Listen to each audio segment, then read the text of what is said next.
오늘 일요일이라서 교회나 절에 가시는 분 많을 텐데 혹시 사정이 생겨서 교회나 절에 못 가시는 분들을 위해서 일요일 아침마다 성철 스님이 설법을 듣는 시간을 갖겠습니다. 오늘의 주제는 불생불멸과 중도. 일체만법이 나지도 않고 일체만법이 없어지지도 않나니 만약 이렇게 알 것 같으면 모든 부처님이 항상 나타나는도다. 이 세상은 시뮬레이션, 가상우주, 멀티버스 이렇다고 요즘 과학계에서 말하지 않습니까?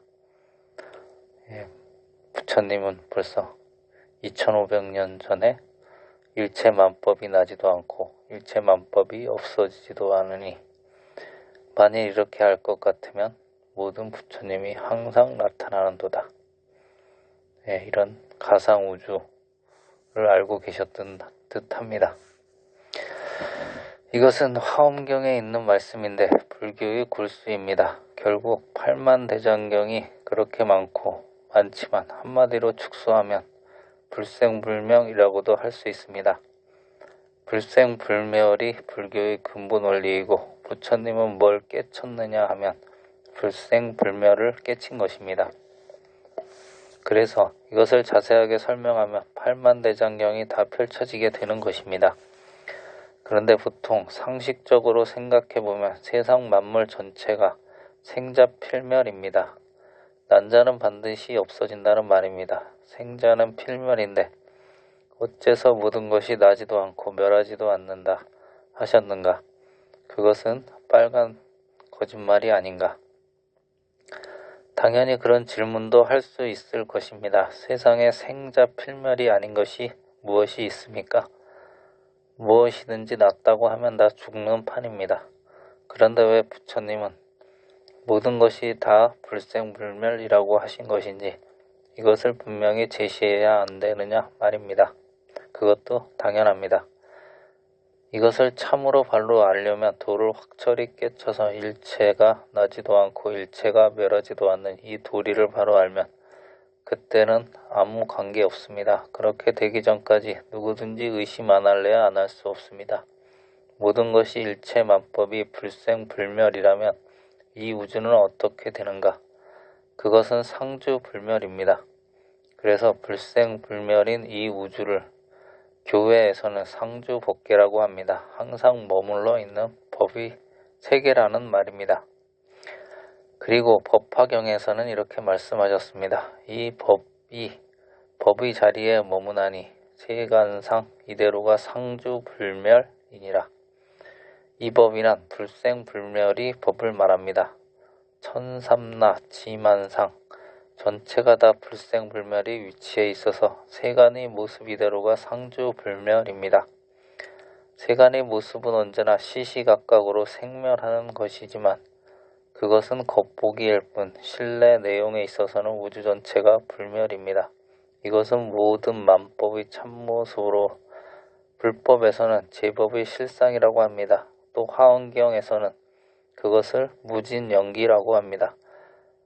한없이 연기할 뿐 그 본모습은 모두가 다 불생불멸이며 동시에 이 전체가 다 융화하여 온 우주를 구성하고 아무리 천변만화한다 해도 상주불멸 그대로라는 말입니다.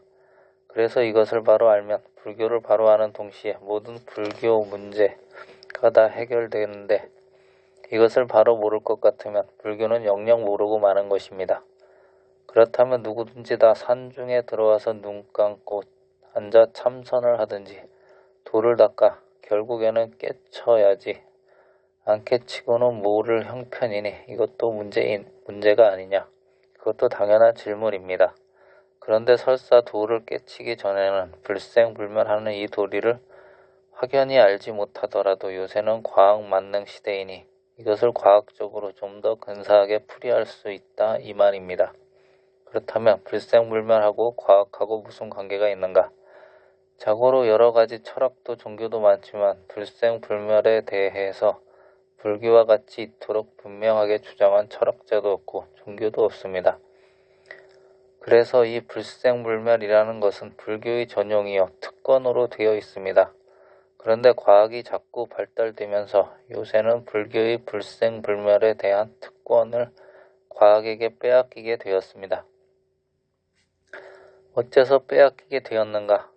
과학 중에서도 가장 첨단 과학인 원자 물리학에서 자연계는 불생불멸의 원칙 위에 구성되어 있음을 실험적으로 증명하는데 성공해버린 것입니다. 말이 좀 어렵게 되는 것인지 모르겠는데 이 이론을 처음으로 제시한 사람이 누구냐 하면 아인슈타인입니다. 아인슈타인이 상대성 이론에서 등가 원리라는 것을 제시했습니다. 이 자연계에는 에너지와 질량 두 가지로 구성되어 있는데 고전 물리학에서는 에너지와 질량을 두 가지로 각각 분리해 놓고 보았습니다. 그러나 등가 원리에서는 결국 에너지가 곧 질량이고 질량이 곧 에너지이다. 서로 같다는 것입니다. 그래서 그 전에 에너지는 에너지 보존 법칙, 질량은 질량 불변의 법칙을 가지고 자연현상의 모든 것을 설명하는데 요새는 에너지와 질량을 분리하지 않고 에너지 보존 법칙 하나 가지고 설명을 하며 또 하나밖에 없습니다. 즉 질량이란 건 유형의 물질로서 깊이 들어가면 물질인 소립자이고 에너지는 무형인 운동하는 힘입니다. 유형인 질량과 무형인 에너지가 어떻게 서로 전환할 수 있는가? 그것은 상상도 못해 보았던 일입니다. 50여 년 전인 아인슈타인이 등가 원리에서 에너지와 질량 두 가지가 별개가 아니라고 같은 것이라는 이론을 제시하였을 때 세계의 학자들은 모두 다 그를 몽상가니 미친 사람이니 하였습니다.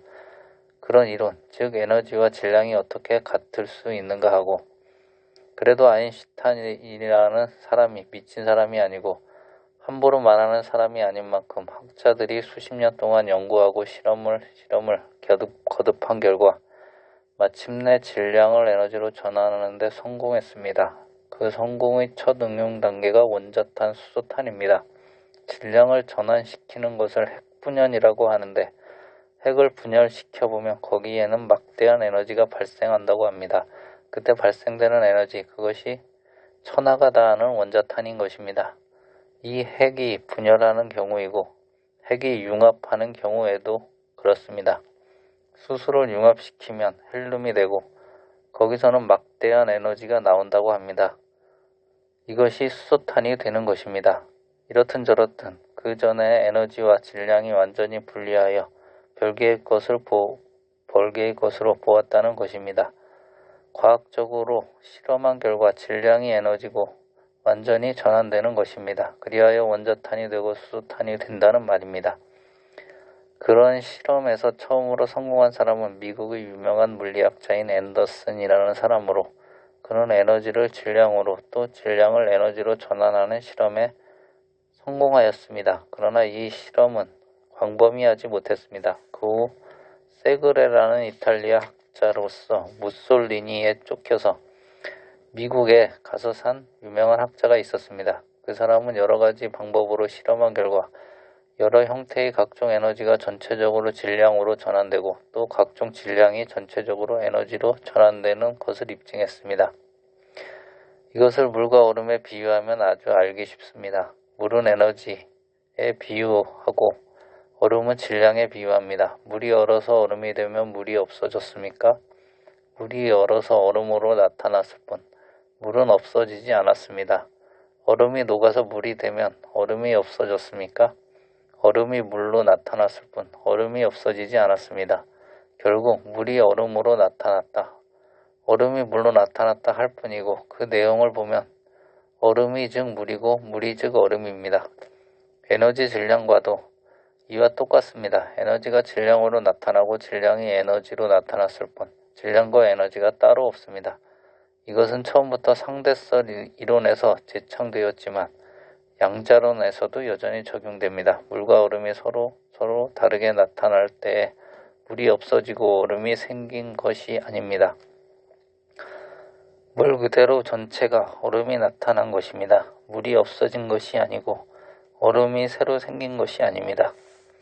모양만 바뀌어서 물이 얼음으로 되었을 뿐입니다. 그러니 언제나 불생불멸 그대로입니다. 이와 똑같습니다. 질량 전체가 에너지가 나타나고 에너지 전체가 질량으로 나타납니다. 이런 전환의 전후를 비교해보면 전체가 서로 전환이 되어 조금도 증감이 없습니다. 즉 부중불감입니다.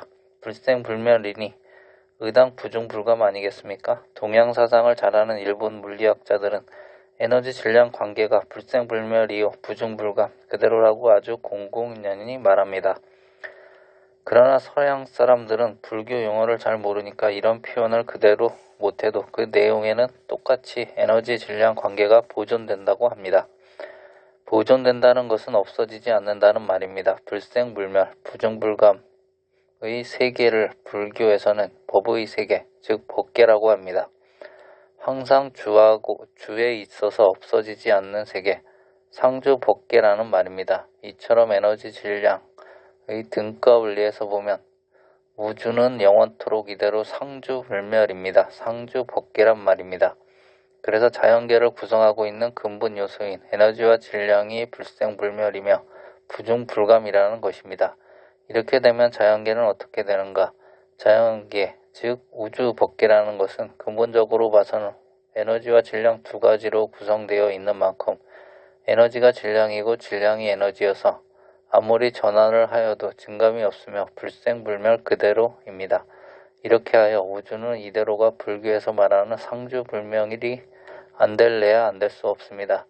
그러면 아인슈타인의 등가 원리가 없었으면 불생불멸이라는 것은 거짓말인가? 그것은 아닙니다. 부처님께서 3000년 전에 진리를 깨쳐서 이루 말할 수 없는 해안으로 우주 자체를 환히 들여다본 그런 어른입니다. 그래서 일체만법 전체가 그대로 불생불멸이라는 것을 선언하였습니다. 그러나 보통 사람은 그런 정신력을 갖지 못했기 때문에 3000여 년 동안 이리 연구하고 저리 연구하고 연구와 실험을 거듭한 결과 이 자연계를 구성하고 있는 근본 요소인 에너지와 질량이 둘이 아니고 질량이 에너지이고 에너지가 질량인 동시에 서로 전환하면서 증감이 없으므로 부처님이 말씀하신 불생불멸이라는 그 원리가 과학적으로 입증되어 버렸다는 이것입니다. 그러니 원자 물리학과 설사 없었다고 하더라도 그것은 사람들이 이해를 못해서 그런 것이지 부처님이 분시 거짓말할 그런 어른이 아니다 이 말입니다. 요새 그냥 불교 원리를 이야기하면 너무 어려워서 알 수 없다는 말을 많이 하기 때문에 내가 한 가지 예로서 불교의 근본 원리인 불생불멸의 원리를 상대성 이론 등가 원리에 입증하여 설명해주고 있는 것입니다. 그러니 불교라는 것은 허황된 것이 아니고 거짓말이 아니고 과학적으로도 우리가 이해할 수 있는 것이 아니냐 하는 것입니다. 흔히 또 이렇게 말합니다. 불교란 것이 어떤 것인지 알 수 없지만 말을 들어보자면 너무 높고 너무 깊고 너무 넓다고 합니다. 그리하여 현실적으로는 거짓말 같고 허황하여 무슨 번갯불에 콩거 먹는 식으로 접근하기가 어렵다고 합니다. 그렇지만 지금 내가 설명한 바와 같이 불교의 근본 원리인 불생불멸, 이것이 상대성 이론에서 출발하여 현대 원자 물리학에서 과학적으로 완전히 증명되어 버린 것입니다. 그런데도 이 불교 원리가 현실에 적용되지 않는다고 해서는 곤란한 것입니다. 이처럼 과학이 발달함에 따라 불교 이론을 모두 증명해 준다고 하기에는 이르지만 불교 원리를 설명하는 데 많은 도움을 주고 있고 또 현대 물리학이 불교에 자꾸 접근해 오고 있는 것만은 사실입니다. 또 반야신경에 이런 구절이 있습니다. 색불이공, 공불이색, 색즉 시공, 공즉 시색. 색이란 유형을 말하고 공이라는 것은 무형을 말합니다. 유형이 즉 무형이고 무형이 즉 유형이라 하는데 어떻게 유형과 무형이 서로 통하겠습니까? 어떻게 허공이 바위가 되고 바위가 홍이 된다는 말인가 하고 반문할 것입니다. 그것도 당연한 질문입니다. 그러나 알고 보면 바위가 홍이고 허공이 바위입니다. 어떤 물체, 예를 들어 바위가 하나 있습니다. 이것을 자꾸 나누어 보면 분자들이 모여서 생긴 것입니다. 분자는 또 원자들이 모여 생긴 것이고 원자들, 또 소립자들이 모여서 생긴 것입니다. 바위가 커다랗게 나타나지만 그 내용을 보면 분자, 원자, 입자, 소립자, 결국 소립자 뭉치입니다. 그럼 소립자는 어떤 것인가? 이것이 원자 핵 속에 앉아서 시시각각으로 색즉시공 공즉시색 하고 있습니다. 자기 스스로 충돌해서 문득 입자가 없어졌다가 문득 나타났다가 합니다. 인공으로도 충돌 현상을 일으킬 수 있지만 입자의 세계에서 자연적으로 자꾸 자기 충돌을 하고 있습니다. 입자가 나타날 때는 색이고 입자가 소멸할 때는 공입니다. 이리하여 입자가 유형에서 무형으로, 무형에서 유형으로 되풀이하고 있습니다. 그래서 공연히 말로만 색즉시공 공즉시색이 아닙니다. 실제로 부처님 말씀 저 깊이 들어갈 것 같으면 조금도 거짓말이 없는 것이 확실히 증명되는 것입니다. 또 요즘 흔히 4차원 세계가 어떻고 하는 이야기를 많이 하는데 4차원 세계라는 것도 상대성 이론에서 전개된 것으로 이것을 수학적으로 완전히 공식화한 사람은 민코프스키라는 사람입니다. 그 4차원 공식을 완성해 놓고 첫 강연에서 이렇게 선언했습니다. 모든 존재는 시간과 공간을 떠났다. 시간과 공간은 그림자 속에 숨어버리고 시간과 공간이 융합하는 시대가 온다. 모든 것은 시간과 공간 속에 존재하는 것이 아닙니까? 예를 들어 오늘 해인사에서 할 때 오늘이라는 시간과 해인사라는 공간 속에서 이렇게 법문도 하는 것입니다. 그러나 3차원 공간과 시간은 각각 분리되어 있는 것이 우리 일상생활인데 그런 분리와 대립이 소멸하고 서로 융합하는 세계가 있다고 하였습니다. 시간과 공간이 완전히 융합하는 세계, 그것을 4차원 세계라고 하는 것입니다. 이렇게 되면 결국 어떻게 되는가? 화엄경에서 보면 무해법계라는 말이 있습니다. 무해법계라는 것은 양변을 떠나서 양변이 서로 꺼리낌 없이 통해버리는 것을 말합니다. 이 시간과 공간이 서로 통해버리는 세계입니다. 이것을 앞에서 말한 4차원의 세계, 즉 시공융합의 세계로서 민코프스키의 수학 공식이 어느 정도 그것을 설명해주고 있습니다. 지금까지 이야기한 색즉시공, 공즉시색이라든지 불생불멸이라든지 무해법계니 하는 이런 이론을 불교에서는 중도법문이라고 합니다. 부처님께서 성불하신 후 녹야원에서 수행하시던 5비구를 찾아가 무슨 말씀을 맨 처음 하셨는가 하면 내가 중도를 바로 깨쳤다. 이렇게 말씀하셨던 것입니다. 중도, 이것이 불교의 근본입니다. 중도라는 것은 모순이 융합되는 것을 말합니다. 모순이 융합된 세계를 중도의 세계라고 합니다. 보통 보면 선과 악이 서로 대립되어 있는데 불교의 중도 법문에 의하면 선악을 떠납니다. 선악을 떠나면 무엇이 되는가? 선도 아니고 악도 아닌 그 중간이란 무슨 말인가?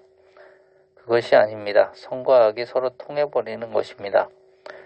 선이 즉 악이고 악이 즉 선으로 모든 것이 서로 통합니다. 서로 통한다는 것은 아까 말한 유형이 즉 무형이고 무형이 즉 유형이라는 식으로 통한다는 말입니다.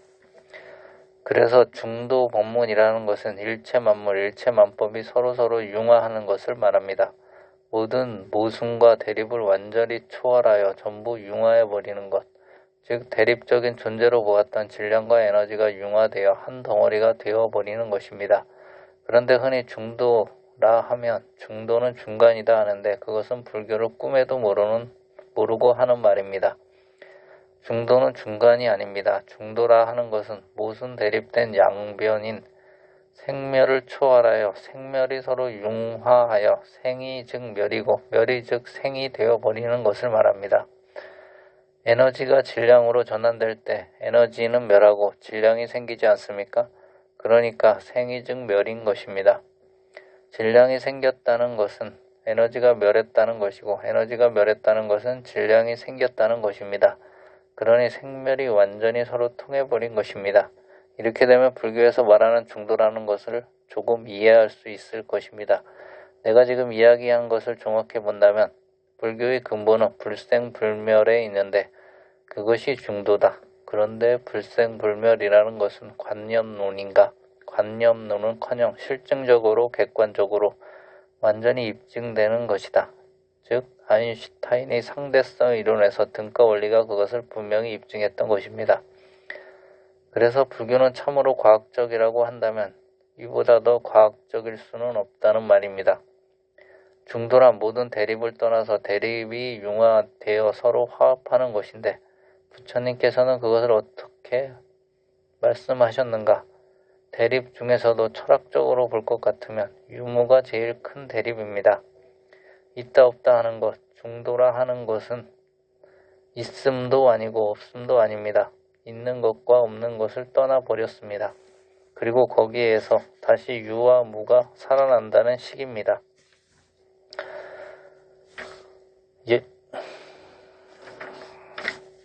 그 말이 무슨 뜻인가 하면 3차원의 상대적 유무는 완전히 없어지고 4차원에 가서 서로 통하는 유무가 새로 생기는 것입니다.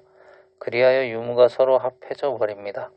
그래서 부처님께서 유무가 합하는 까닭에 중도라 이름한다고 말씀하신 것입니다. 불생불멸이라는 그 원리에서 보면 모든 것이 서로서로 생멸이 없고 모든 것이 서로서로 융합 안 할래야 안 할 수 없고 모든 것이 무에 자제 안 할래야 안 할 수 없습니다. 그래서 있는 것이 곧 없는 것이고 없는 것이 곧 있는 것이라 말씀하신 것입니다. 그런데 이것이 워낙 어려울 것 같아서 사람들이 모두 이것을 저 멀리로만 보았던 것입니다. 저 하늘이 구름같이 보았단 말입니다. 그러나 이제는 원자 물리학에서 실제로 생이 즉 멸이고 멸이 즉 생인 불생불멸의 원리가 실험적으로 성공한 것입니다. 그러니 저 하늘에 떠다니는 구름이 아니고 우리가 언제든지 손에 잡을 수 있고 만져볼 수 있는 그런 원리이다. 이 말입니다. 이런 좋은 법이지만 아는 사람도 드물고 알아보려고 하는 사람도 드문 것이 현실입니다. 흔히 중도를 변증법과 같이 말하는데 해겔이 변증법에서는 모순의 대립이 시간적 간격을 두고서 발전해가는 과정을 말하지만 불교의 모순의 대립이 직접 상통합니다. 즉 모든 것이 상대를 떠나서 융합됩니다. 그래서 있는 것이 즉 없는 것, 없는 것이 즉 있는 것, 시가 즉 비, 비가 즉 시가 되어 모든 시비, 모든 투쟁, 모든 상대가 완전히 사라지고 모든 모순과 대립을 떠날 것 같으면 싸움할래야 싸움할 것도 하나도 없습니다. 그렇게 되면 이것이 극락이고 천당이고 절대세계다 그 말입니다. 그래서 이 법의 자리에 머물러서 세간상 이대로가 상주불멸이다 이 말입니다. 보통 피상적으로 볼 때 이 세간이라는 것은 전부가 자꾸 났다가 없어지고 하는 것이지만 그 실상 즉 참모습은 상주불멸, 불생불멸인 것입니다. 그렇다면 불생불멸의 원리는 어디서 꾸어온 것인가? 그것이 아닙니다. 이 우주 전체 이대로가 본래로 불생불멸입니다. 일체만법이 불생불멸인 것을 확실히 알고 이것을 바로 깨치고 이대로만 알아서 나갈 것 같으면 천당도 극락도 필요 없고 앉은 자리 선 자리가 이대로가 절대의 세계입니다. 불교에서 근본적으로 현실이 절대라는 것을 주장합니다만 눈만 뜨고 보면 사바세계 그대로가 극락세계가 되는 것입니다. 그러니 절대의 세계를 딴 데 가서 찾으려 하지 말고 자기 마음의 눈을 뜨도록 노력해야 합니다. 눈만 뜨고 보면 태양이 온 우주를 비추고 있습니다. 이렇게 좋고 참다운 절대의 세계를 놔두고 염불하여 극락 간다. 예수 믿어 천당 간다. 그런 소리 할 필요가 있습니까? 바로 알고 보면 우리 앉은 자리, 선 자리가 이대로 절대의 세계입니다. 그러면 경계선은 어디에 있느냐 하면 눈을 뜨고 불생불멸 절대의 세계이고 눈을 뜨지 못하면 생멸의 세계, 상대의 세계에 이어서 깜깜한 밤중이다 이 말입니다. 오늘 내가 말한 것은 어떻게 해서든지 우리가 서로 노력해서 마음의 눈을 완전히 뜨자 이것입니다. 우리 다같이 마음의 눈을 뜹시다. 방장 대중법업 성철 1981년 1월 6일